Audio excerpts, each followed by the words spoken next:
पूरा जीवन ही अज्ञान में व्यतीत हो रहा था। गुरुजी, आपके सत्संग सुनने के बाद हमने मांस मदिरा संपूर्ण रूप से त्याग दिया है। लेकिन महाराज जी, हमें एक संशय है। हमारे घर में एक पहले पालतू कुत्ता था। जैसे हम पहले खाते थे तो वो भी मांसाहार करता था, बट अभी थोड़ा सा बहुत दिक्कत हो रहा है, वो शाकाहार ज्यादा खाता नहीं है। महाराज जी, अभी हमारे लिए क्या आज्ञा है? कोई पैकेट्स में मांसाहार भोजन मिलता है तो उनको खिला सकते हैं? देखो, जब हम आपको त्यागने के लिए कहेंगे तो कुत्ता कोई हिंसक जीवों में नहीं आता है कि जैसे सिंह है, उनके लिए अन्य भोजन हो ही नहीं सकता। सिंह मर जाए पर घास थोड़ी चर पाएगा, वो रोटी थोड़ी खाएगा, दूध रोटी नहीं खाएगा, उसका आहार वही है।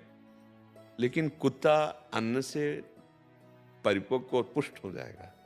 ऐसा गांव के कहाँ, गांव में जैसे हजारों लाखों कुत्ते होते हैं, उनको मांस थोड़ी मिलता है, रोटी सब्जी।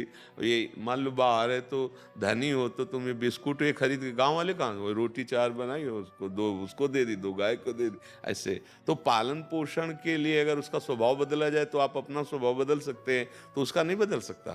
थोड़े दिन उसको ऐसा लगेगा कि मेरा पेट नहीं भर रहा, पर भूख ऐसी चीज है, फिर पाने लगेगा। तो उससे जैसे विटामिन वाली वस्तुएं खाद्य पदार्थों में भी आती हैं, उनके लिए तो पर्सनल आती हैं, नहीं आती? कुत्तों के लिए पर्सनल विटामिन के पदार्थ आते हैं। तो मुझे तो लगता है कि जब आप त्याग दिए हैं तो उसको भी शाकाहारी बना लीजिए, सुंदर बढ़िया रोटी दाल दूध ऐसे पवा लीजिए। नहीं तो अब आप छोड़े हैं, फिर आप उसी व्यापार में लगेंगे कि आपको लाना है और उसको। हाँ, अगर सिंह पाले होते तो समस्या फिर थी, नहीं होता कि अब तो उसको रोटी दाल तो खा नहीं सकता, उसके लिए तो अब जैसे मान लो चिड़ियाघर में सिंह आदि जो रह रहे हैं, तो राजकीय व्यवस्था से उनको आहार तो देना ही पड़ेगा अगर उनको सुरक्षित। अब वो कोई फल फूल तो खाने वाले हैं नहीं, तो इसलिए मुझे लगता है कुत्ता ऐसा पशु है कि अगर उसको थोड़े दिन अभ्यास कराया जाए तो दूध रोटी बिस्कुट इनसे अच्छी तरह से वो स्वस्थ परिपक्व हो जाएगा। क्योंकि गांव में लाखों कुत्ते, हाँ, वो कहीं दौड़ झपट कर चूहा खा ले वो बात अलग है, नहीं तो उनके लिए रोटी डालिए, घरों से रोटी डाल दी गई और आराम से पाते हैं, खूब पुष्ट है। ऐसा नहीं कोई बहुत मरे से घूम रहे। हाँ, जो बिल्कुल है अब गली में हैं, वो कोई मिल जाए भोजन तो बात उन, वो भले कमजोर मिले, पर जो घरों में व्यवस्थित दरवाजे पे ऐसे, उनको तो अच्छा भोजन मिलता है। तो अभ्यास करा दीजिए, उसका अभ्यास गलत हो गया है, अभ्यास कराने से हो जाएगा उसका भी। और देखो, भक्त के घर के पशु पक्षी भी उन्नति को प्राप्त होते हैं, जबकि उनसे नया कर्म नहीं बनता। जैसे हम नाम कीर्तन कर रहे हैं और जो पशुजन है उनके कानों में पड़ रहा है, शब्द का तो उनको ज्ञान है।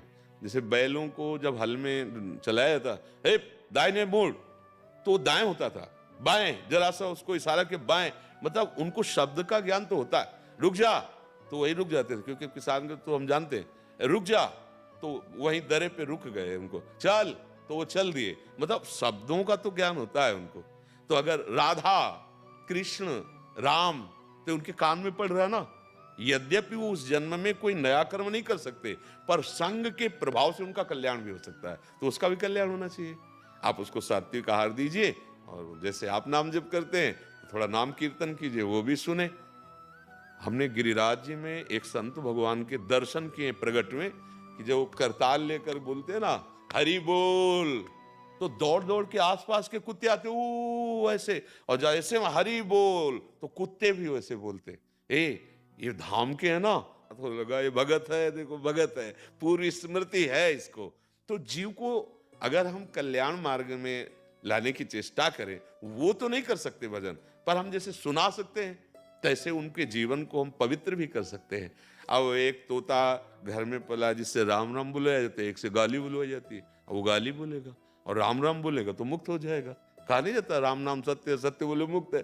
तो हमें लगता है जो पशु पक्षी हमारे सानिध्य में, हम उनको खूब प्यार करें, दुलार करें और नाम कीर्तन सुनावें, तो कान में तो पड़ेगा और उनका मंगल हो जाएगा।